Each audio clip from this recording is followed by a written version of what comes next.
Welcome to social post. నా పేరు అశోక్ రెడ్డి.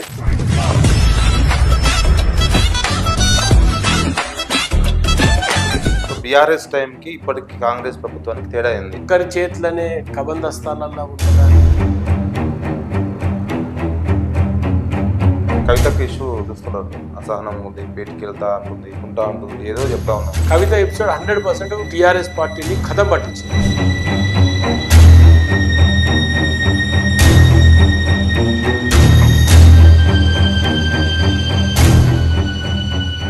పెడితే 90 సీట్ల పైన బీఆర్ఎస్కి వస్తాయని వాళ్ళ సోషల్ మీడియాలో కానీ. ఏ రాష్ట్రంలో? తెలంగాణలో ఉందా అలా పార్టీ?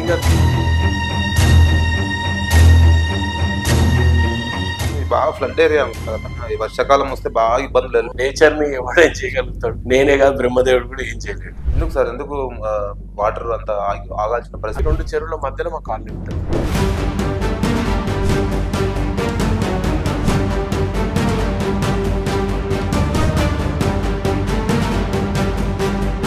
ఇప్పుడున్న గవర్నమెంట్ అనే ఒక లెవెల్ ఉన్న కార్పొరేట్ బీఆర్ఎస్ నుంచి కాంగ్రెస్ లోకి వచ్చి వాళ్ళతో మాట్లాడితే ఒకటే బాధపడతాం, మేము అనవసరంగా వచ్చాం. ఒకవేళ వాళ్ళకి ధైర్యమే లేకపోతే వెళ్ళిపోమని చెప్పాలి. ఎవడున్నామంటు?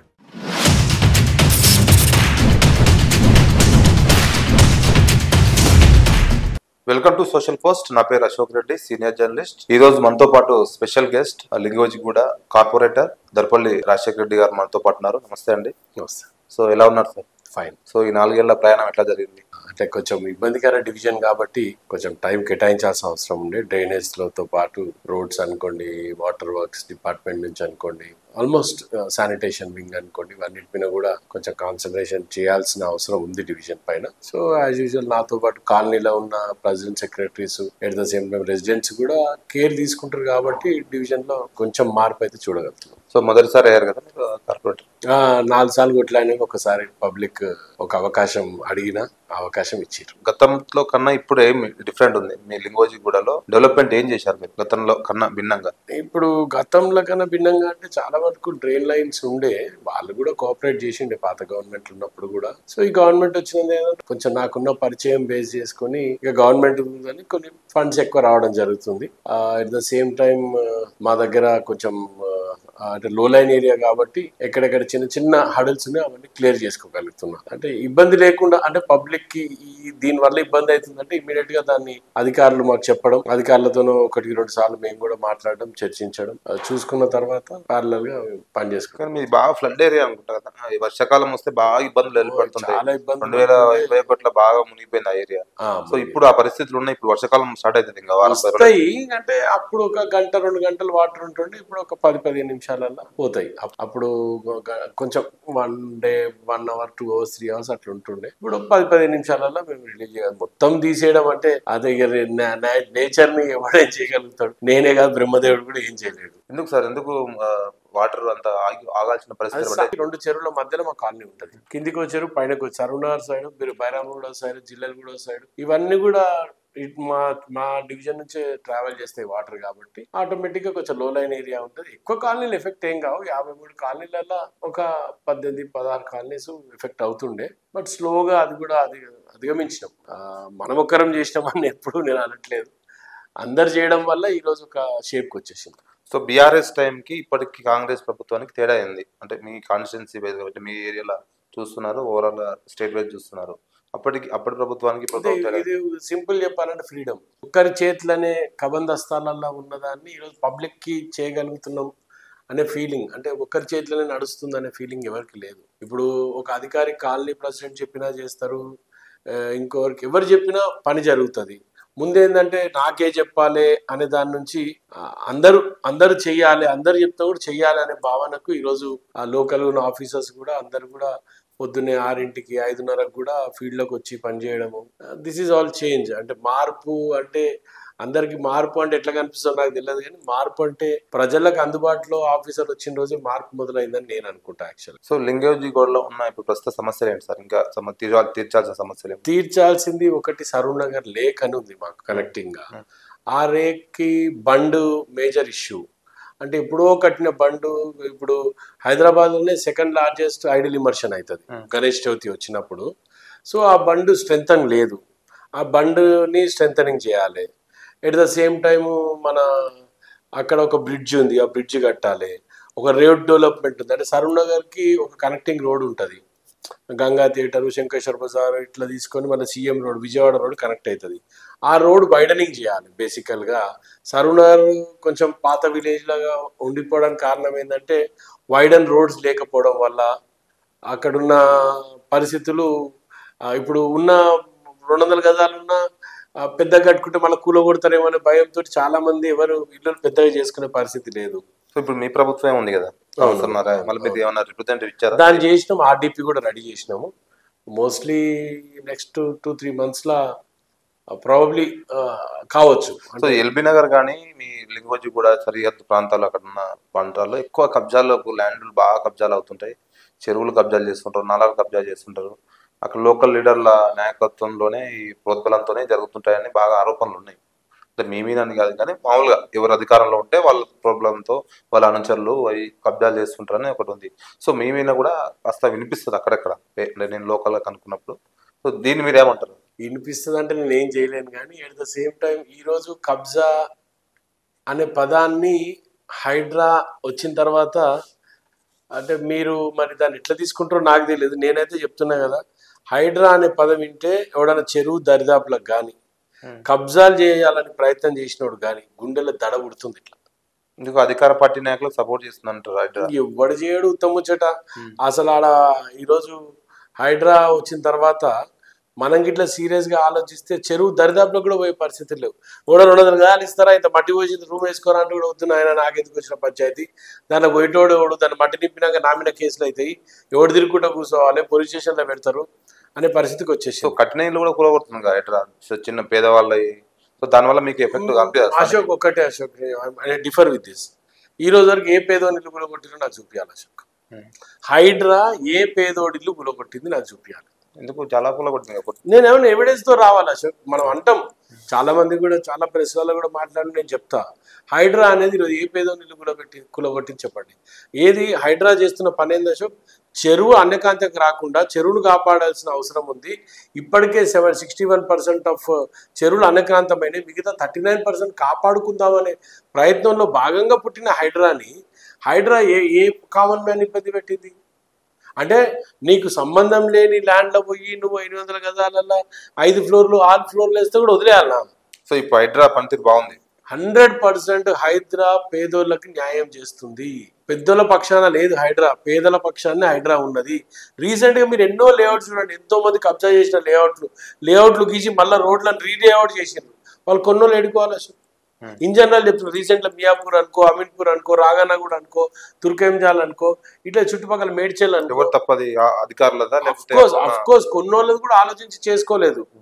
ఆ రోజు ఏదో ఇప్పుడు చూడ అశోక్, నేను హైదరాబాద్ వచ్చిన, నాకేం తెలుస్తుంది హైదరాబాద్లో ఏడ కొనాలనేది?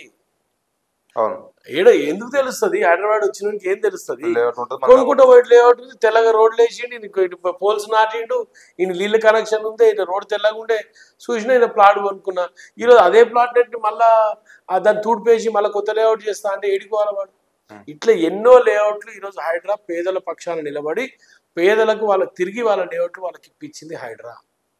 నేను ఒకటే చెప్తా అశోక్, మీరు ఒక జర్నలిస్ట్గా ఎన్నో ఏళ్ళ మీకు కూడా సొసైటీతో సంబంధాలు ఉన్న వ్యక్తిగా మీరు ఏదైనా చెరువును అన్యక్రాంతం అవుతున్నాక ఈరోజు చూస్తున్నా. గత 18 నెలలుగా ఈరోజు మన గవర్నమెంట్లోకి వచ్చినాం, 16-17 నెలలు దాటింది. ఎక్కడన్నా చెరువు కబ్జా అవుతుందా? ఎవడన్నా? మంత్రుల ఇండ్లు కూడా ఉన్నాయి కదా బఫర్ జోన్. చూడు అశోక్, నిన్నటి వరకు ఏం జరిగిందని మీరు పక్కన పెట్టండి, ఈ రోజు ఏం జరుగుతుందని చూడండి. సింపుల్, నిన్నటి వరకు ఏం జరిగింది అనేది మీరు పక్కన. డివిజన్ లో కబ్జాలు అసలు అవట్లేదు, ఎవడు జరగట్లేదు. అక్రమ కట్టడాలు అంటే చూడొచ్చు, బేసికల్ గా ఏమైతే G+2 పర్మిషన్ ఉంటుంది. ఇక పెంట్ హౌస్ గింట్ హౌస్ వేసుకుంటాడు, చిన్న పెంట్ హౌస్ అని ఒక రూమ్ వేసుకుంటాడు పైన అని. ఒకటి కార్పొరేటర్లో అంటే మీ విన్నాను కాదు, ఓవరాల్ గా ఏదైనా ఇల్లు కట్టుకోవాలన్నా 150 బిల్డింగ్ కట్టాలన్నా 150 డబ్బులు ఇవ్వాలని ఒక ఆరోపణలు ఉంటాయి. లేవు అని అనట్లేదు, నిజమేనా? 100% ఆరోపణలు ఉంటాయి. ఆరోపణలు ఓన్లీ. ఇప్పుడు ప్రతి ఒక్కరిని నేను తెలుపుగా అనలేను కదా, అందరిని అనలేను కదా. మీ విషయానికి ఎట్లా మీరు ఇక చూడ అశోక్, నేను విరిగి పెళ్లి చెప్తున్నా, మేము కమర్షియల్ గా మాకు ఏదైనా ప్రోగ్రామ్, పార్టీ ప్రోగ్రామ్ ఉందంటే కమర్షియల్ గా నీలాంటి పెద్ద మనుషుల నుంచి అన్న జర ప్రోగ్రామ్ ఉంది హెల్ప్ చేయ అనేది, అట్లా నువ్వు అన్నా అనకపోయినా నేను అడుగుతా. అన్న జర హెల్ప్ ప్రోగ్రామ్ ఉందన్న కొంచెం మీరు హెల్ప్ చేయండి అన్న 100% అడుగుతాం.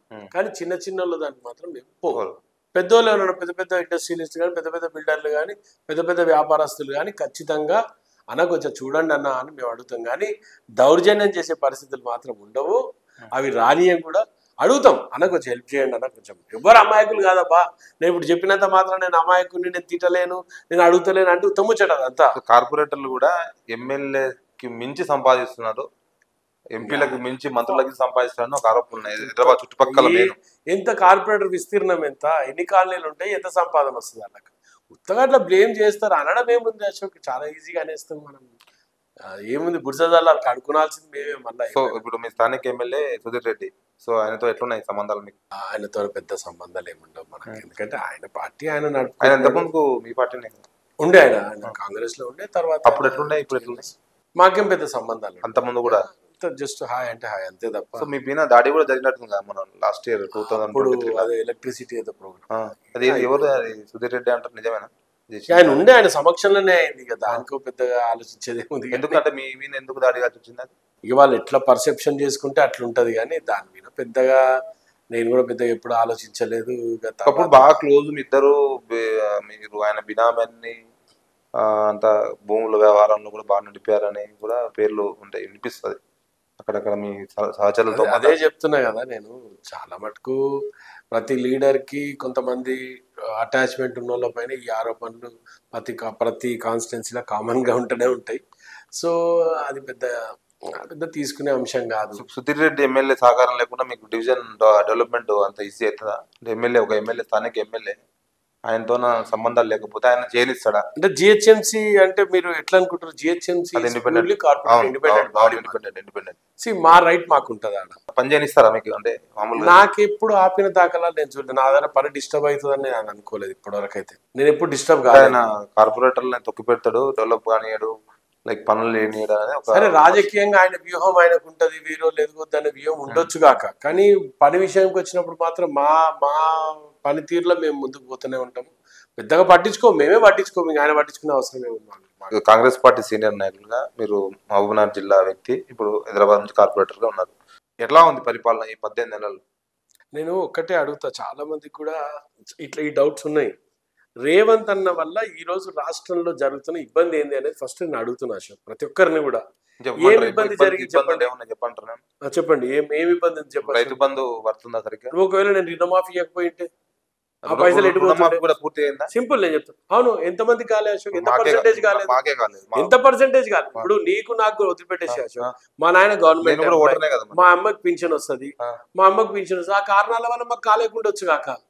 కానీ ఎవరికి కాలేదంటే మా ఊర్లో 100 మందిలో 70 మందికి అయింది, మరి 30 మందికే కాంది, మరి మిగతా 70 మందికి అయింది కదా. మరి అయిన పరిస్థితి ఎవడు చెప్పడా? ఎవరికి చెప్పడా? చెప్పట్లేదు. ఇప్పుడు నేను అదే అడుగుతా అశోక్, నేను అడుగుతున్నది ఇప్పుడు 21,000 కోట్ల రుణమాఫీ మేము చేయకపోయింటే ఇప్పుడు 4 కిస్తుల రైతు భరోసా అయితే వేస్తుంటాం కదా. సింపుల్ ఆలోచించు, మేము 21,000 అంటే ఎంత? 7,000, 7 3 21, 3 కిస్తులు అయితే వేస్తుంటే కదా. మీరు ఇంత రైతు రుణమాఫీ చేసినా కూడా రైతు బంధు వేయకపోవడం వల్ల ఇప్పుడు రైతుల్లో చాలా వ్యతిరేకత ఉంది. గ్రామీణ అధికారంలోకి వచ్చింది. 3.5 ఎకరాల వరకు ప్రతి రైతుకు మేము రైతు భరోసా వేసినాము. 3.5 ఎకరాలకు వేసినామంటే 40 నుంచి 50% పీపుల్ కి మేము అందించినాం Rythu Bharosa. At the same time Ashok, ఈ రోజు ఏ రాష్ట్రమైనా సరే ఈ రోజు వరకు ఏ రాష్ట్రంలో ఎంఎస్పీ ఉందా? Minimum support price. At the same time 500 bonus ఇచ్చిన రాష్ట్రం ఏదన్నా ఉందా?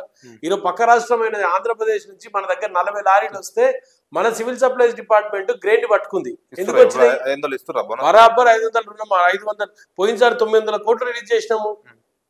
500 రూపాయలు ఈరోజు బోనస్ కింద ఇచ్చినప్పుడు నేనైతే క్లియర్గా చెప్తున్నాబా, రైతు భరోసా ఇస్తారా ఇయ్యరా గవర్నమెంట్ అనేది డెసిషన్ తీసుకుంటుంది. కానీ నాదొక పర్సనల్ ఒపీనియన్, పండించినోనికే పైసలు ఇవ్వాలి. ఈ రోజు నాకు 10 ఎకరాలు ఉంది, నేను పండిస్తే నాకు పైసలు వస్తాయి. అది ఏ పంట వేస్తాం అనేది కానీ ప్రతి పంటకు బోనస్ ఇచ్చినట్టయితే ఈ రైతు భరోసా ఎవడు అడిగిండు? అదే ప్రతి పంటకు నాకు ఎరువుల మీద కానీ పనిముట్ల మీద కానీ నాకు సబ్సిడీలు వచ్చినట్టయితే. రైతు భరోసాతోనే మీరు అధికారంలోకి వచ్చారు. మీరు 15,000 ఇస్తాం సంవత్సరానికి. నేనే వద్దు అంటలేను, నేను నా పర్సనల్ ఒపీనియన్ చెప్తున్నా. నేను ఇట్స్ నాట్ గవర్నమెంట్ ఒపీనియన్.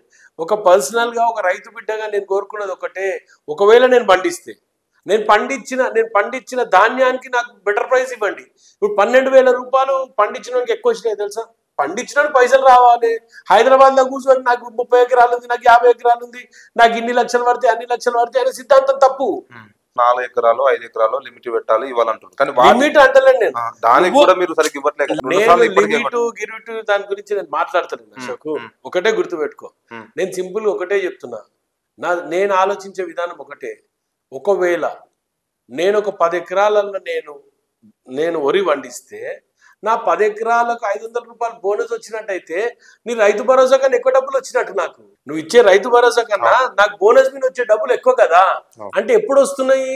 నేను హైదరాబాద్ నుంచి ఊరికి పోయి నా పంట నా పొలాన్ని సదురు చేసుకొని నా పొలంలో పండించి కేర్ఫుల్ గా నేను జాగ్రత్తగా చూసుకున్నట్టయితే నాకు డబ్బులు వస్తున్నాయి. ఈడ కూర్చొని నేను డబ్బులు తినే కన్నా పోయి పండిస్తే డబ్బులు వచ్చడం మంచిదా, ఈడ కూర్చొని డబ్బులు తింటే మంచిదా? గవర్నమెంట్ కూడా ఆ డెసిషన్ తీసుకోవాలని నేను అడుగుతున్నా. నేను సో ప్రజాపాలన పేరుతో ప్రభుత్వం అధికారంలోకి వచ్చింది, 100% కానీ ప్రజలను పట్టించుకోవట్లేదు అని ప్రధానంగా బీఆర్ఎస్ ప్రజలంటే ఎవరు చెప్పారు? ఇందిరమ్మ ఇంట్లోది అంతే ఉంది. సో మీరన్న బోనస్ అంతంతే ఉంది. తర్వాత రైతు బంధు సరిగ్గా ఇవ్వట్లేదు, రుణమాఫీ అందరికి కాలేదు. సో ఏ స్కీమ్ చూసినా కూడా సగం సగం ఇంప్లిమెంటేషన్ అవుతుంది. దాని వల్ల అంటే మీరున్న అధికారంలో ఉన్నారు కాబట్టి ఒకసారి పొద్దున పూట బస్సులో రా, ఒక పూట నా ఎంబడి బస్సులో రా, పొద్దుగా మీ డివిజన్ వస్తా, మీ డివిజన్ నా డివిజన్ కి వద్దామా, మంది డివిజన్లకి ఇవ్వదా, కానీ ఒక పూట నా వెంబడి బస్సులో రా. బస్సులో వస్తే పిల్లలు పైసలు పెట్టుకుంటారా, ఆధార్ కార్డు చేతిలో పెట్టుకుంటారా, ఒకసారి చూడు ఆడపిల్లలు ఫ్రీ బస్ కి. నేను చూసిన ఒక ఇన్సిడెంట్ మీకు చెప్తే వినండి అశోక్ గారు. నేను ఒక ఇన్సిడెంట్ చూసిన ఒక కాలనీలో. నేను పోతుంటే నా కారు కొంచెం ముందర ఆటో వచ్చే వరకు స్లో అయింది. అమ్మాయి బయట గురికొచ్చింది. బయట గురికొచ్చి అమ్మ పోతున్నానే అన్నది. సరే బిడ్డ అన్నది. అమ్మమ్మ నా ఆధార్ కార్డు మర్చిపోయినా, మళ్ళీ బస్సులో నాకు ఫ్రీ టికెట్ రాదే అని పోయి ఆధార్ కార్డు తెచ్చుకుని తప్ప వాళ్ళ అమ్మని 50 రూపాయలు 60 రూపాయలు ఇయ్యమ్మ అనలే. 60 రూపాయలకు నెలకు ఎంత అశోక్? 60 రూపాయలు ఇంటూ 30 దినాలు వేసుకుంటే నెలకు ఎంత? అది కూడా మిస్లీడ్ అవుతుంది. ఏమి మిస్యూజ్ గా నేను చెప్తున్నా. ఈ రోజు లక్షల మంది పుష్కరాలకు ఫ్రీగా పోయొచ్చిర్రు. డిఫరెంట్ డిస్ట్రిక్ట్స్ నుంచి, సౌత్ లో ఉన్న మహబూబ్నగర్ నుంచి నార్త్ పోవాలంటే ఎన్ని పైసలు అయితే ఆడపిల్లలకు ఒక్కసారి ఆలోచన చెయ్యి. నల్గొండ నుంచి నిజామాబాద్ పోయి పుష్కరాల్లో పాల్గొనాలంటే ఆడపిల్లలకు ఎన్ని పైసలు ఆలోచన చెయ్యి. ఫ్రీ బస్ అనేది లేకపోతే జనాలు ట్రావెల్ చేయరా? ఉమెన్ ఎంటర్ప్రినర్ అయితే ఎప్పుడైతుంది? ఉమెన్ కి స్వతంత్రం దొరికినప్పుడే కదా. ఈ రోజు నేను 100% స్వతంత్రం ఈ రోజు నేను చెప్తున్నా అశోక్. ఒకవేళ ఈ రోజు నేను క్లియర్ గా చెప్తున్నా. ఈ రోజు నా పాప నన్ను 60 రూపాయలు 70 రూపాయలు అడుగుతలేదు అశోక్. బస్సులో పోతుంది, బస్సులో వస్తుంది. అంటే ఉమెన్ కి ఫ్రీడమ్ ఇచ్చిన నేను. ఉమెన్ కి ఫ్రీడమ్ ఇచ్చినప్పుడే కదా ఉమెన్ ఎదుగుతుంది. ఇప్పుడు మీ మిస్సెస్ ఉంది అశోక్, నేను అడగాల్సిన అవసరం లేదు. వాళ్ళ అత్తగారింటికో వాళ్ళ అమ్మగారింటికో వాళ్ళ చుట్టాలింటికో లేకుంటే అదే మలక్పేటకి వచ్చి గంజికాడ సామాన్ తెచ్చుకోవడానికో. ఇప్పుడు మన దగ్గర లోకల్ గా సామాన్ తెస్తే 10 రూపాయలు ఎక్కువైతే అని గంజికి పోయి ఒక 20 రూపాయలు తక్కువకే సామాన్ తెచ్చుకుంటారు కదా. మరి అది ఫ్రీ బస్ వల్ల సాధ్యమైందా, లేకుంటే నువ్వు ఇస్తున్న పైసల వల్ల సాధ్యమైందా? ఇవన్నీ కూడా ఆలోచన చేయాలి. ఉమెన్ ఉత్తనే ఎంటర్ప్రినర్ అవుతారు, ఉమెన్ ఎంటర్ప్రినర్ ఇట్లకెళ్ళి అవుతారు. ఫ్రీడమ్ ఇస్తే ఉమెన్ ఎంటర్ప్రినర్ అవుతారు. సో ఇప్పుడున్న గవర్నమెంట్ లోనే ఒక పెద్ద అంటే ఒక లెవెల్ ఉన్న కార్పొరేటర్ పొజిషన్ చెప్పాను, వాళ్ళతో మాట్లాడితే మేము ఇప్పుడు బీఆర్ఎస్ నుంచి బీఆర్ఎస్ నుంచి కాంగ్రెస్ లోకి వచ్చాం. సో ఒకటే బాధపడతా ఉంది, మేము అనవసరంగా వచ్చాం, వెళ్ళిపోమని చెప్పు. ఇప్పుడు పనులు అవతలేవు, అటు బీఆర్ఎస్ పోతే రిటర్న్ తీసుకోరు. ఒకవేళ ఎలక్షన్స్ పెడితే మేము ఓడిపోతాం. వాళ్ళ పబ్లిక్ లో లేని వాళ్ళు ఈ విధంగా ఆలోచిస్తారు. పబ్లిక్ లో ఎవరైతే లేరో అటు నుంచి ఇటు నుంచి పార్టీ చేంజ్ అయ్యి వచ్చిందని మీరు అంటున్నారు. నాకు కూడా తెలియదు, ఎవరెవరో నాకు తెలియదు. కానీ ఒకవేళకు వాళ్ళకి ధైర్యమే లేకపోతే వెళ్ళిపోమని చెప్పాలి, ఎవడున్నామంటుండు. కానీ మీరు చేసుకునడానికి లేకపోతే మేమేం చేస్తాము? ప్రతి కార్పొరేటర్ ఇది ఆలోచన ఉందండి. ఇప్పుడు మీరు అన్నట్లు మీ గవర్నమెంట్ ఉంది కాబట్టి మీ దాంట్లోకి వచ్చారు, ఇప్పుడు మీ దాంట్లో పనిచేస్తా ఉన్నారు. సో వాళ్ళ ఆలోచన అంతా ఇప్పుడు మళ్ళీ బీఆర్ఎస్ వైపే ఉంది. ఎందుకంటే కాంగ్రెస్ పార్టీలో డెవలప్మెంట్ అవట్లేదు, వ్యతిరేకత ఎక్కువైపోయింది. నేను డెవలప్మెంట్ అంటే ఏంది అశోక్, నాకు అసలు అర్థం కాదు. డెవలప్మెంట్ అంటే పర్సనల్ గా డెవలప్మెంట్ ఇవ్వకపోవడం కాదు. మీరు పర్సనల్ గా డెవలప్ కావడం డెవలప్మెంట్. ఫండ్స్ ఎందుకు? ఎప్పుడు ఫండ్స్ ఇప్పుడు ఇస్తుంది గవర్నమెంట్. ఇప్పుడు 3,000 కోట్లు రిలీజ్ చేసింది గవర్నమెంట్. ఎప్పుడు ఏం ఫండ్స్ హైదరాబాద్ కి వాళ్ళ చేతగాక ఫీల్డ్ లో తిరిగాక చేయలేక. అంతేగాని ఎప్పుడు ఎప్పుడు రాని ఫండ్స్ హైదరాబాద్కి వస్తుంటే ఈరోజు ఇంత డెవలప్ చేస్తుంటే నేను మీరు అడిగినా అడగకపోయినా మూసీ పైన నేను చాలా క్లియర్గా ఉన్నా అశోక్. మూసీ అవసరం ఎంత ఉంది అనే దాని మీద మీరు సపరేట్గా మీరు ఒకసారి మీరు రీసెర్చ్ చేయండి. మీతో పాటు వస్తాం ఖచ్చితంగా, మీ ఏరియాలో ఉంది కదా. ఖచ్చితంగా మూసీకి రండి. మూసీ ఎన్జిటి గైడ్ లైన్స్ ప్రకారం, national green tribunal guide lines ప్రకారము మూసీ వరల్డ్ 21 ప్లేస్ లో ఉంది పొల్యూటెడ్ లేక్స్ లా. మీ ఏరియాలో ఉందా మూసీ? మూసీ ఉంది, మాకు నాగోలు అంటే కూడా లేదు, ఎల్బీనగర్ కాన్స్టిట్యున్సీకి మాత్రం ఉంది. నాగోలు, చైతన్యపురి, అంటే స్టార్ట్ అయిందా? అంటే మూసీ అంటే ఇప్పుడు కాళేశ్వరం నుంచి నీళ్లు తరలించాలి, మేడిగడ్డ ఇండ్లు షిఫ్ట్ చేయడం చేస్తున్నారు. కొంతమందిని షిఫ్ట్ చేసినాం, కొంతమంది చేస్తున్నాం. ఒక్కటే గుర్తుపెట్టుకో, మూసీ ఖచ్చితంగా అవుతుంది. మూసీ అనేది ఒక అవసరమైన ప్రాజెక్టు హైదరాబాద్ కోసము. హైదరాబాద్ ప్రజలకు మూసీ ప్రాజెక్టు ఎంత అవసరమో మీరు ఫ్యూచర్ లో చూస్తారు. కమిషన్ ప్రాజెక్ట్ అని అంటారు బీఆర్ఎస్ లో, బీజేపీ పైసలాండి కమిషన్ నేను ఒకటే గుర్తుపెట్టుకోబా, బీఆర్ఎస్ వాళ్ళు కానీ బీజేపీ వాళ్ళు కానీ ఎవరు మాట్లాడినా సరే నేను ఒకటి అడుగుతా. ఈరోజు సింపుల్ ఒకటి అడుగుతా, ఫస్ట్ బీజేపీ వాళ్ళని అడుగుతాను నేను. ఈరోజు సబర్మతి రివర్ డెవలప్ చేసారు, 10,783 స్ట్రక్చర్లు తీసేసారు అక్కడ నుంచి. 83 మందిని నిర్వాసితులను అక్కడి నుంచి తీసి 2013 మన్మోహన్ సింగ్ తెచ్చిన చట్టం ప్రకారం రీలొకేట్ చేసిండ్రు వాళ్ళందరినీ గుజరాత్ లా. తెలంగాణలో ఎందుకు చేయొద్దు? తెలంగాణలో మేము ఏదైనా తీసుకుంటే ఒక ఆయన మూసీ ఆనుకొని పడుకుంటాడు, ఒక ఆయన 3 అంతస్తుల 4 మీద పడుకుంటాడు. ఎంపీలు వాళ్ళందరూ మూసీ చుట్టూ ఉన్న ఎంపీలు ఎవరబ్బా? ఒక ఆయన ఈటల రాజేందర్, ఒక ఆయన కిషన్ రెడ్డి, ఒక ఆయన విశ్వేశ్వర్ రెడ్డి. వీళ్ళు ముగ్గురైనా వేరే వాళ్ళు ఎవరున్నారా? మూసీ చుట్టూ ఎవరు? ముగ్గురు ఎంపీలు వీళ్ళే. మరి ఏం చేస్తారు వీళ్ళు? 30 పైసలు తెచ్చిరా ముగ్గురు ఎంపీలు కలిసి. మీ బాధ్యత లేదా హైదరాబాద్ పైన? హైదరాబాద్ డెవలప్ కావాలని మీకు ఆలోచన లేదా? ఈ హైదరాబాద్ డెవలప్ అయితే ఈ హైదరాబాద్ సంస్కృతిని ప్రపంచవ్యాప్తంగా చాటి చెప్పాలన్న ప్రయత్నంలో భాగంగా మీరు ఎందుకు భాగస్వాములు కావద్దు? ఎందుకు మోడీ గారి దగ్గర పోయి సార్ ఇట్లా మూసి డెవలప్ చేద్దాం సార్, మీరు కొన్ని డబ్బులు ఇవ్వండి, లేకుంటే మనకు రాంగ్ పేరు వస్తుంది, పబ్లిక్ లో మేము పోలేకపోతున్నాం, పబ్లిక్ పట్టించుకుంటలేరు మూసి గురించి అనుకుంటారు సార్ అని ఎందుకు ఆలోచన చేస్తలేరు? మూసి మురికిలో ఎన్ని రోజులు ఆ వాసన వస్తున్న చికెన్ తిని బతకాలే మూసి ప్రజలు? మూసి దగ్గర ఉన్న పిల్లల లంగ్స్ ఒకసారి చెక్ చేయండి. మూసి 1 కిలోమీటర్ దూరం ఉన్న పిల్లలు ఒకసారి లంగ్స్ చెక్ చేయండి. ఎవరి లంగ్స్ కరెక్ట్ ఉన్నాయో ఒకసారి ఒక పెద్ద డాక్టర్ పల్మనాలజిస్ట్ ని పిలుచుకొని, కాంగ్రెస్ కూడా కారణమే కదా, ఎందుకు కాదంటున్నావు? నిన్న చేయలేదు కదా, నేను చేయొద్దు అంటే ఎట్లా? చేస్తున్నప్పుడు చేద్దాం కదా. నేను కాంగ్రెస్ వాళ్ళు చేయలేకపోతున్నాయి కదా, ఈరోజు మనమైనా చేద్దాం, ప్రయత్నం చేద్దాం అంటున్నాము. నేను అనేది ఒకటే, వీళ్ళు ఎందుకు చేయరు? ఎందుకు దీని మీద కాన్సన్ట్రేషన్ రాదు? ఎందుకు సబర్మతి రివర్ లాగా మూసీ రివర్ కూడా ఉండాలి అని ఎందుకు ఆలోచన చేయొద్దు ముగ్గురు ఎంపీలు? బీజేపీ పార్టీ వాళ్ళు గారా? సో హైదరాబాద్ వల్ల తెలంగాణ వ్యాప్తంగా రియల్ ఎస్టేట్ పడిపోయింది, రియల్టర్ చాలా నష్టాల్లో ఉన్నారు, కొంతమంది అప్పుల బాధలు భరించలేక ఆత్మహత్య చర్యని భావిస్తున్నారు. ఎక్కడ చూసినా వెంచర్స్ ఖాళీ ఉన్నాయి, అపార్ట్మెంట్ ఖాళీ ఉన్నాయి, పెద్ద పెద్ద కంపెనీలు. సో ఇది కాంగ్రెస్ ప్రభుత్వం వైఫల్యం అని చెప్పుకోవచ్చు. అశోక్, నేను కూడా ఒక రియాల్టర్ని. నేను కూడా ప్లాట్లు అమ్ముకొని వచ్చిన కమిషన్ మీదనే నేను కూడా సర్వైవల్ నాది కూడా. సిన్సియర్లీ స్పీకింగ్ నేను కూడా ప్లాట్లు అమ్ముకుంటుంటా అశోక్. మీరు ఇంత సీనియర్ జర్నలిస్ట్ అశోక్. 2000 కోవిడ్ తర్వాత 2% జీడిపి పడిపోయింది అశోక్. కోవిడ్ తర్వాత ఫస్ట్ టైం ఇంత డౌన్ఫాల్ ఉంది జీడిపిలో. అంటే నేను ఒకటే అడుగుతున్నా అశోక్, ఒకటి గుర్తుపెట్టుకోండి, ఈరోజు గ్లోబల్గా మీరు మొత్తం ఇండియా వైడ్గా ఒక్కసారి అన్ని రాష్ట్రాల నుంచి డేటా తెప్పించుకోండి. అన్ని రాష్ట్రాల నుంచి, మేజర్ రాష్ట్రాలు Chennai, Noida, Delhi, Mumbai real estate comparison with Hyderabad చేయండి అశోక్. అసలు ఎవరు డౌన్ఫాల్లో ఉన్నారో మీకు అర్థమవుతుంది. నేను సేల్స్ మందగించలేదని అనట్లేదు. ఖచ్చితంగా సేల్స్ లో ప్రాబ్లం ఉంది, రియాల్టర్ బాధపడుతున్నాడు, రియాల్టర్ల ఆర్థిక పరిస్థితులు చిరిగినాయి, 100% రియాల్టర్ బాధలో ఉన్నాడు. కానీ కారణం అనేది హైడ్రా చేసే మంచి పనులతోటి మీరు దాన్ని చెడుగా చూపించే ప్రయత్నం మాత్రం కొన్ని మీడియాలు చేస్తున్నాయి. అది చేయొద్దని నా తప్పుత్రయం. కొనేవాళ్ళు చాలా భయం ఉంది. కొనేవాళ్ళు ఎప్పుడు పర్మిషన్ ఇచ్చారు, ఇప్పుడు ఆఫీసర్లు ఎట్లా పర్మిషన్ ఇచ్చారు. కొంతమంది మొన్న కొన్నారు ఇక్కడ మాదాపూర్ ఏరియాలో. ఒక లేడీ 2 కోట్లు 3 కోట్లు పెట్టి ఇల్లు, ఇండిపెండెంట్ ఇల్లు కొన్నది. ఆమె మొత్తం కూలి కొట్టారు. మామూలు సాధారణ మహిళనే.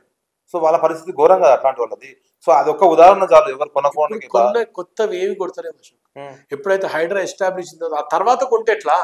మేము చెప్తూనే ఉన్నాం కదా, హైడ్రా వచ్చిన తర్వాత మీరు కొనొద్దు. హైడ్రా కన్నా ముందు జరిగినాయి, మేమేం దాని జోలికి పోవట్లేదు. ఇప్పుడు టౌన్ ప్లానింగ్ ఆఫీసర్ కానుంచి మండల ఆఫీసర్ ఇప్పుడు అశోక్ పర్మిషన్ ఇవన్నీ పర్మిషన్ తీసుకొని మీరు కట్టాల్సింది. మరి కట్టిన తర్వాత అది బఫర్ జోన్కి వచ్చిందని ఎవరు డిసైడ్ చేసిర్రు? అది హైడ్రా ఎట్లా కూలగొడుతుంది అంటే మీ ముగ్గురు ఆఫీసర్లు తప్ప. అప్పుడు ఈ 2024 కన్నా ముందు ఏం జరిగింది అనేది మీరు పక్కన పెడితే 2024 తర్వాత ఈ రోజు నేను కొంటే అశోక్ పోయి ఫస్ట్ ఏం చూస్తున్నా తెలుసా, ఇది బఫర్. అసలు బఫర్ ఎఫ్టిఎల్ అనే పదాలు పరిచయం అయింది ఎప్పుడు? మొన్న పరిచయం అయినాయి కామన్ మ్యాన్ కి. సరే రియాల్టర్ కంటే వదిలేసే, రియాల్టర్ మా అందరికి తెలుసు బఫర్ ఏందో, ఎఫ్టిఎల్ ఏందో, ఇవన్నీ మాకు తెలుసు. కానీ ఒక కామన్ మ్యాన్ కి ఈ రోజు బఫర్ అంటే ఏంది, ఎఫ్టిఎల్ అంటే ఏంది అనేది ఇప్పుడు నేర్చుకున్నాడు కామన్ మ్యాన్. అంటే ఇక్కడ ఉన్న బఫర్లు కానీ ఎఫ్టిఎల్ గానీ ఉన్న దాంట్లో మనం కొనొద్దు అనేది అయితే ఈరోజు పబ్లిక్ దృష్టికి తెచ్చినాం కదా మనం. అది అడిగి కొనడం వల్ల తప్పేముంది ఇప్పుడు? సో అంతకుముందు కొన్నోళ్ళ పరిస్థితి అంటున్నాను నేను. అదే అంటున్నా, 24 కన్నా ముందు కొన్నోళ్ళు ఎవరైనా టచ్ చేస్తారు, తెలుసో తెలుగుకో కొన్నారు, వాళ్ళ జోలికి ఏం పోతలేము ఇప్పుడు మేము. వాళ్ళని ఇప్పటి వరకు కూడా మేము ముట్టలేదు, వాళ్ళని ముట్టలేము కూడా. 2024 జూన్ కన్నా 24 ఎస్టాబ్లిష్ హైడ్రా ఎస్టాబ్లిష్ అయిన కన్నా ముందు జీవో వచ్చిన తర్వాత ముందు 99 జీవో ఉంది, జీవో నెంబర్. దానికన్నా ముందు అయిన దానికి జోలికి పోతలేము. దాని తర్వాత జరుగుతున్న పరిణామాల మీద మీరు ఇంకా కూడా యాక్షన్ తీసుకోవద్దు అని ఎవరైనా అంటే మాత్రం తప్పే. మేము జీవో తెచ్చిన తర్వాత మీరు యాక్షన్ తీసుకోవద్దు, మేము పోయి చెర్లనే కట్టుకుంటాం, మేము పోయి కబ్జాలనే కట్టుకుంటాం,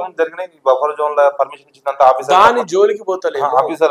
సరే ఇప్పుడు తప్పులొప్పులు లెక్క పెట్టే కన్నా అక్కడ కొన్నోని కాపాడడం చాలా ఇంపార్టెంట్ కదా. ఇప్పుడు తప్పులొప్పులు నేను లెక్క పెట్టడానికి అది వేరే ఒక సీక్వెన్స్ ఉంటది. కానీ అశోకే కొన్నాడు, అశోక్ని కాపాడడం కూడా ఇంపార్టెంటే కదా. నాకు తెలుసో తెలుగు అశోక్ కొన్నాడు. బట్ ఒక్కటి మాత్రం గుర్తుపెట్టుకో అశోక్, గ్లోబల్ గా రెసెషన్ ఉంది తప్ప Hyderabad comparatively with other metropolitan cities, Hyderabad real estate is doing better. So ఇప్పుడు స్మార్ట్ సిటీ ఒకటి కడుతున్నారు, సో అక్కడ ఎట్లా పరిస్థితి? అన్ని కూడా సెటిల్ డౌన్ అయితే అశోక్. ప్రతి గవర్నమెంట్ వచ్చి పోయినప్పుడు ఇవన్నీ కూడా జరుగుతుంటాయి, అన్ని కూడా సెటిల్ డౌన్ అయితే with just matter of time. ఎవ్వరు భయపడాల్సిన అవసరం లేదు. ఈ రాష్ట్రం అభివృద్ధి పదంలో ముందుకు పోతుంది. రేవంత్ రెడ్డి గారి నాయకత్వంలో ప్రతి ఒక్కరికి మంచి జరుగుతుంది. ఇంకోటేనా, మీకు ఇప్పుడు ఎలక్షన్స్ వస్తే ఎన్ని సీట్లు మీకు అనుకుంటున్నారు? ఖచ్చితంగా మేయర్ పీఠం మేము దక్కించుకుంటాము. మేయర్ పీఠం జిహెచ్ఎంసీ ఉమ్మడి లేకపోయినా సరే మూడు అయినా 4 అయినా ఏదైనా సరే కాంగ్రెస్ పార్టీ ఖచ్చితంగా హైదరాబాద్ లో అసలు ఎలక్షన్ పెట్టే ఉద్దేశం లేదు గవర్నమెంట్. అది పెడతాడు, ఎలక్షన్ పెట్టే కాడికి పెడతాడు. పెట్టే టైం వచ్చిన రోజే ఖచ్చితంగా కాంగ్రెస్ పార్టీ హైదరాబాద్ లో జెండా ఎగరేస్తుంది. ఎట్లా ఎగరేస్తారా అనేది ఎలక్షన్ వచ్చినప్పుడు మీకు చెప్తా. మళ్ళీ మీ ఇక్కడే వచ్చి ఇంటర్వ్యూలో నేను పాల్గొంటాను. బీఆర్ఎస్ విషయానికి వస్తే కవితక్క ఇష్యూ చూస్తున్నారు మీరు. కవిత ఇష్యూ. సో ఆమె లెటరు తర్వాత ఆమె అసహనం ఉంది, బయటికి వెళ్తా అంటుంది, ఉంటా అంటుంది, ఏదో చెప్తా ఉన్నాము. సో దీన్ని ఎట్లా చూస్తుంది మీ కాంగ్రెస్ పార్టీ? ఇప్పుడు కవితనే చెప్తుంది మేము బీజేపీ కలిసి కొట్లాడదాం అనుకున్నాము, నేను వద్దన్నా అని. ముందు నుంచి వాళ్ళు ఒకటి ఉన్నారు కదా. ఇక కవిత చెప్పి కవిత వద్దంటుంది. సరే వద్దంటుంది అంటే వీళ్ళైతే అంటే మాట్లాడుకున్నట్టే కదా వాళ్ళందరూ కూడా. కవిత ఎపిసోడ్ ఒకటి ఏంటంటే, కవిత ఎపిసోడ్ 100% టిఆర్ఎస్ పార్టీని కథం పట్టించింది. నేను ఎందుకంటే చాలా మంది కార్యకర్తలు, వాళ్ళ కార్యకర్తలు కూడా మాతో చాలా మంది మాట్లాడుతుంటారు కాబట్టి పిచ్చిలేస్తుందన్న ఈ ఎపిసోడ్ తోటి మాకేం అర్థమైతే లేదు. 548వ రోజు నిన్నటికి టిఆర్ఎస్ పార్టీ అధికారం కోల్పోయి 548వ రోజు టిఆర్ఎస్ పార్టీ అధికారం కోల్పోతేనే టిఆర్ఎస్ పార్టీ 5 ముక్కలుగా చీలిపోయింది. కేసీఆర్, కేటీఆర్, హరీష్ రావు, సంతోష్ రావు, కవితారావు. కానీ ఇప్పుడు ఎలక్షన్స్ 4 విధాలుగా ఎలక్షన్స్ పెడితే 90 సీట్ల పైన బీఆర్ఎస్ కి వస్తాయని ఏ రాష్ట్రంలో, వాళ్ళ సోషల్ మీడియాలో కానీ ఏ రాష్ట్రంలో? తెలంగాణలో ఉందా వాళ్ళ పార్టీ? ఇంకా తెలంగాణలో ఇంకెక్కడ ఉంది? వాళ్ళు పొద్దున్న లేచి కొట్లాడుకుంటున్నారు పంచాయతీ. వాళ్ళ ఇంటర్నల్ పంచాయతీ అని అంటారు. ఎవరు పంచాయతీ అయినా సరే, ఇప్పుడు కేసీఆర్ అనే వ్యక్తి ఒక ప్రతిపక్ష నాయకుడిగా ఈ రాష్ట్రానికి మీ ఎమ్మెల్యేలు ఎన్నుకున్నప్పుడు నీ ప్రతిపక్ష పాత్ర ఎక్కడ పోయింది? మీ బిడ్డ కోసమో, మీ అల్లుడి కోసమో, మీ కేటీఆర్ కోసమో ప్రతిపక్ష నాయకుడు కాదు కదా నువ్వు. ప్రజల పక్షాన నువ్వు చేస్తున్నది ఏముంది? ప్రజల పక్షాన చేస్తున్న పోరాటం ఏది? ఉత్తజీతం తీసుకుంటే ఎందుకు ఇవ్వాలని జీతము? నేను గవర్నర్కి రిప్రజెంటేషన్ ఇచ్చిన, ఉత్తజీతం తీసుకుంటే నీకు ఎందుకు ఇవ్వాలి? పని చేయకుండా జీతం ఇవ్వాలన్నా? ఏ విధంగా పబ్లిక్ యాక్సెప్ట్ చేస్తారు? పబ్లిక్ లో ఏదైనా ప్రాబ్లం వచ్చినా నిలబడ్డాడే కదా లీడర్ అయితాడు. నువ్వు పబ్లిక్ లో పట్టించుకున్నది నాదుడు ఉన్నాడా? నువ్వు అసలు ఏ రోజు బయటకు వచ్చి మాట్లాడుతున్నావు అని అంటే ఏదో ఒక మీటింగ్ పెట్టి నేను చెప్తే అయిపోతుంది అనుకుంటున్నావా? పొద్దున్న లేచి ప్రజాపక్షాన్ని పోరాడాల్సిన అవసరం లేదు. ప్రతిపక్ష నాయకుడిగా డాక్టర్ బిఆర్ అంబేద్కర్ ఒకటే చెప్పిండు, 60% బాధ్యత ప్రతిపక్షానికి ఉంటుంది, 40% పాలక పక్షానికి ఉంటుంది. పాలక పక్షం తీసుకున్న 40% డెసిషన్ల తప్పేదైనా జరిగితే ఖచ్చితంగా ప్రతిపక్షంగా కేసీఆర్ గారు ముందుకు రావాలి. At the same time opposite parties ఏమన్నా ఉండాలి. క్వశ్చన్ చేస్తున్నావు కాబట్టి ఈ ఫార్ములా రేస్ విషయంలో, కాళేశ్వరం విషయంలో నోటీసులు ఇస్తున్నారు. కాళేశ్వరంలో అవినీతి జరగలేదు. తప్పు ఏది జరిగినా చూడొద్దా? మీరు ఏ తప్పు చేసిపోయినా చూడొద్దా? ప్రతి దాన్ని వదిలేయమంటారా? ఇప్పుడు ఎంక్వైరీ కదా, అది ప్రూవ్ కాలే కదా, కానివ్వండి ఎంక్వైరీ కానివ్వండి, తప్పేముంది? మీరు పాజిటివ్గా అటెండ్ చేయండి ఎంక్వైరీకి. అయితే ఇప్పుడు మీరు రాజశేఖర రెడ్డి గారు నెక్స్ట్ ఎలక్షన్ లో ఎల్బీ నగర్ టికెట్ ఇస్తే కాంగ్రెస్ నుంచి పోటీ చేస్తారా? ఇంకా ఖచ్చితంగా నేను పోయినసారి కూడా అడిగిన, రానున్న ఎలక్షన్లల్లో ఒకవేళ డీమ్ బైఫర్కేషన్ అయితే వెల్ అండ్ గుడ్, లేకపోతే నేను కూడా 100% ఎల్బీ నగర్ నుంచి టికెట్ అడిగే దాంట్లో నేను కూడా కొన్ని ఉంటా. సరే, మరి ఇక గవర్నమెంట్ పార్టీ డెసిషన్ ఎట్లా తీసుకుంటుంది అనే దాని మీద కూడా డిపెండ్ అయి ఉంటుంది. బట్ నా పనితనంలో నాకు నమ్మకం ఉంది. నేను పని చేస్తున్నా, పార్టీ కోసమే చేస్తున్నా. పార్టీ ఏ కాల్ ఇచ్చినా నేను ముందుంటా. పార్టీ కాల్లో ఖచ్చితంగా ప్రజలకు సంబంధించిన ఏ పనైనా నేను చేసి పెడతాను.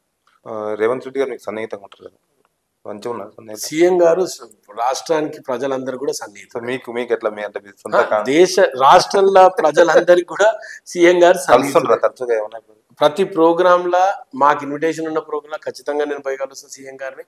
ఖచ్చితంగా సీఎం గారి దగ్గర మాకు సంబంధించిన ఏమన్నా రోడ్లు కానీ, ఏమైనా బ్రిడ్జ్లు కానీ, ఏమైనా చిన్న చిన్న అవసరాలు ఉంటే మాత్రం ఆయనకు చెప్పుకుంటాను. సో థ్యాంక్ యూ, ధన్యవాదాలు అన్న. Thank you. సో ఇది రాజశేఖర రెడ్డి గారు చెప్తున్నది. లింగోజీ కూడా నేను కార్పొరేటర్ అయినాక చాలా అభివృద్ధి చెందింది. ఎప్పుడు నిత్యం వర్షాకాలం ఇబ్బందులు పడుతుంటే ఈ కాంగ్రెస్ ప్రభుత్వ పరిపాలనలో మేము చాలా అభివృద్ధి చేశాము. సో రాబోయే కాలంలో ఖచ్చితంగా మేయర్ పీఠాన్ని కాంగ్రెస్ పార్టీ కైవసం చేసుకుంటుంది. తెలంగాణలో రేవంత్ రెడ్డి ప్రభుత్వం ఆధ్వర్యంలో ప్రజల పాలన కొనసాగుతుందంటూ వ్యాఖ్యలు చేస్తున్నారు. సో మరి చూద్దాం భవిష్యత్తులో కాంగ్రెస్ పార్టీ మేయర్ సీట్ గెలుస్తుందా లేదా అనేది మాత్రం వేచి చూడాల్సిన అవసరం.